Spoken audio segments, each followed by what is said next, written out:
हैं, तो मैं आपको प्रणाम करती हूँ, धन्यवाद देती हूँ इस कृपा के लिए। मैं आप सभी का स्वागत करती हूँ। नवदीप के सारे दीपकों का मन की गहराई से स्वागत करती हूँ। बहुत बहुत बधाई देना चाहती हूँ आपको, आप लोग बहुत अच्छा लिख रहे हैं। पिछले 1.5 साल से मैं और निखिल भैया कई बार ये चर्चा कर रहे थे कि लिख रहे हैं, हम लोग सम्मेलन कर रहे हैं, हम लोग गोष्ठियाँ कर रहे हैं, लेकिन कुछ ऐसा नहीं कर पा रहे हैं जो हम लोग के बाद के जो बच्चे हमसे जो छोटे हैं उनको क्या दे रहे हैं, ऐसा कुछ हो नहीं पा रहा है। तो होते होते एक दिन फिर ये प्रारूप बना। निखिल भैया ने कहा कि एक इस तरह का काम किया जाए कि नए बच्चों को लेकर हम लोग, बल्कि वो ग्रेजुएशन तक के बच्चों को कह रहे थे, और मैंने कहा भैया, मैंने कहा ना कि 9th तक के बच्चों को उसमें शामिल किया जाए, उससे छोटे। और हम लोग सोच ही रहे थे, लेकिन सौम्या ने ये बीड़ा उठा लिया कि ये हिस्सा जो है नवदीप अच्छा साथ में सोचा ली थी। नहीं आप हाँ इसलिए अच्छा 9 क्या हम लोग 7 तक भी जा सकते हैं। 6 के बच्चे हैं। तो इस गोष्ठी के लिए मैं सौम्या को विशेष रूप से बधाई देना चाहती हूँ। बहुत अच्छे ढंग से इसको इसका संयोजन और बहुत सही ढंग से, बहुत अनुशासित ढंग से गोष्ठी चल रही है। निश्चित रूप से हर गोष्ठी में कुछ नया मिल रहा है। अभी जो अंकल ने जो भाषा की बात कही, देखिए कविता मैंने पिछली बार भी कहा था, उसके पहले भी कहा था, आप बोलते हैं और आप लिखते हैं। आप सोचिए कि बोलते समय मैं जैसे मन करेगा वैसे बोल लूँगा, और कविता लिखते समय मैं थोड़ा रिजर्व हो जाऊँगा, अनुशासित हो जाऊँगा। ये हो नहीं पाता है व्यवहारिक रूप से। जब आप ठीक ढंग से बोलेंगे, बातचीत करेंगे, तो उसी ढंग से फिर आप कविता लिखेंगे। और कविता की भाषा बहुत कृत्रिम, बहुत आर्टिफिशियल नहीं होनी चाहिए कि बहुत ज़्यादा क्लिष्ट उर्दू या बहुत ज़्यादा क्लिष्ट हिंदी जैसा आप कह रहे थे, ऐसा कोई ज़रूरी नहीं होता है। आप आम बोलचाल की भाषा में जो कविता लिखते हैं, जिस भाषा में आप दिन भर बातचीत करते हैं, अपना काम करते हैं, उसी भाषा में जब आप कविता लिखते हैं तो मुझे लगता है कि वो ज़्यादा प्रभावशाली होती है। आप लोगों को याद वही रहता है। हम लोग जब कोट भी करते हैं, कोई भी कोट करता है, तो आप कोई बहुत कठिन संस्कृत निष्ठ या कोई बहुत अरबी फारसी मिश्रित कठिन भाषा का प्रयोग नहीं करते हैं। वही सरल सरल चीज़ें हम अपने दैनंदिन जीवन में जहाँ ज़रूरत पड़ती है कोट करते हैं। तो बहुत भारी भरकम ढंग से इसको समझने की ज़रूरत नहीं है। बाकी जो कुछ आपकी जिज्ञासा थी लय को लेकर के और सारी चीज़ को, फिर आप कह रहे थे कि कौन सा ऐसा मुकाम आता है जब आदमी भावुक हो जाता है, रोने, तो हर बात बताने की नहीं होती है।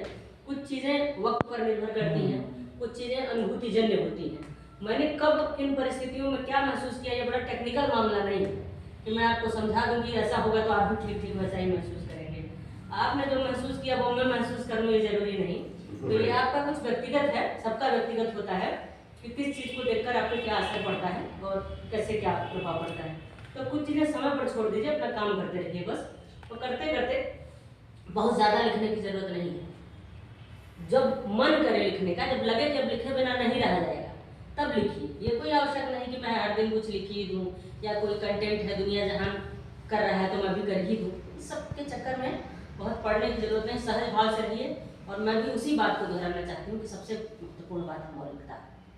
पढ़ना सबको चाहिए, लेकिन लिखना अपने ही तरह का चाहिए, अपनी तरह का लिखिए। आप स्वयं अपने रोल मॉडल खुद बने। ज़्यादा पढ़ने से जानकारी होती है, शब्दकोश विस्तृत होता है, भावनात्मक चीज़ें हमारे पास विस्तार, भावनाओं का विस्तार और समझ में आता है, शिल्प समृद्ध होता है। लेकिन लिखें हम वही जो हम अपने ढंग से लिखें और अपनी चीज़ लिखें।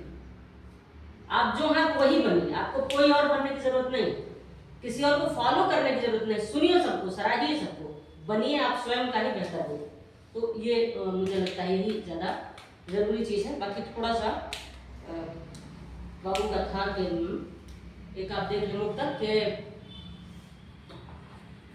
भलाई छोड़ बुराई के साथ चलने लगे, भलाई छोड़ बुराई के साथ चलने लगे, भुला के रिश्ते कमाई के साथ चलने लगे। ऐसा ना बुराई छोड़ जल्दी वाले चले गए, पढ़ सकते हैं। बुराई पढ़ रहा तो आप हैं तो मुझे पढ़ना ही है, कम से कम काफी चल जाएगी। बुराई छोड़ भलाई के साथ, भलाई छोड़ बुराई के साथ चलने लगे, भुला के रिश्ते कमाई के साथ चलने लगे, तब जिन्हें मेमने के साथ होना चाहिए था। तब जिन्हें मेमने के साथ होना चाहिए था वे सारे लोग कसाई के साथ चलने लगे। तब जिन्हें मेमने के साथ होना चाहिए था वो सारे लोग कसाई के साथ चलने लगे। और देखो बाबू तुम ये कि किसी दिन तो होता बदी का समर्पण,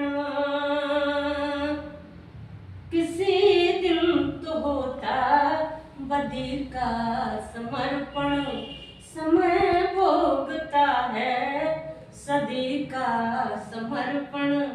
कभी जब समय तुमको सागर बना दे, कभी जब समय तुमको सागर बना दे, नहीं भूल जाना नदी का समर्पण, नहीं भूल जाना। और एक गीत अंकल नया है तो इसलिए गीत पहले जैसा एक जैसे हमने बताया कि एक ही विषय है। अब आप शहीद को अब तिरंगा वही रहेगा, शहीद वही रहेगा, वैसे ही आएगा, लेकिन अब हमने क्या किया उसको रिपीट नहीं करना है। लेकिन ये नहीं कि मन कर रहा है तो अपने तरीके से ना कहें। मुझसे अच्छा मुक्तक इसने लिखा है, सुनो उसका, वो एक मुक्तक है आंसू आंसू अधूरे सपन लेके लौटे, अधूरे अधूरे सपन लेके लौटे, न पूरे हुए जो वचन लेके लौटे, न पूरे हुए जो वचन लेके लौटे। लुटे रंग सारे मेरी ओढ़नी के, लुटे रंग सारे मेरी ओढ़नी के, मेरे पिया तो तिरंगा कफन लेके लौटे, पिया तो तिरंगा कफन लेके लौटे। अरे गीत है अंकल, मोबाइल से तो नहीं पढ़ना चाहिए, बात सही है, लेकिन बिल्कुल नया है तो इसलिए अगली बार ऐसा नहीं होगा। नहीं, मेरी आदत भी नहीं है कभी कभी ऐसा। नेह अनुबंध लिखते हुए, नेह अनुबंध लिखते हुए, नेह अनुबंध लिखते हुए, साधना हो गई जिंदगी, साधना हो गई जिंदगी, प्रेम का छंद लिखते नेह अनुबंध लिखते हुए। और देखें वर्जना को लगा कर गले, कामनाओं पिघलती रही, वर्जना को लगा कर गले, कामनाओं पिघलती रही, देहरी पर दिया आस का, रख दिया रात ढलती रही, देहरी दीप प्रकाश का, रख दिया रात ढलती रही, बस जताना नहीं लिख सके, बस जताना नहीं लिख सके, प्रेम संबंध लिखते हुए, नेह अनुबंध लिखते हुए। और देखें कामना तेरे रंगीन सपन, पर नियति ने जरा सा दिया, कामना तेरे रंगीन सपन,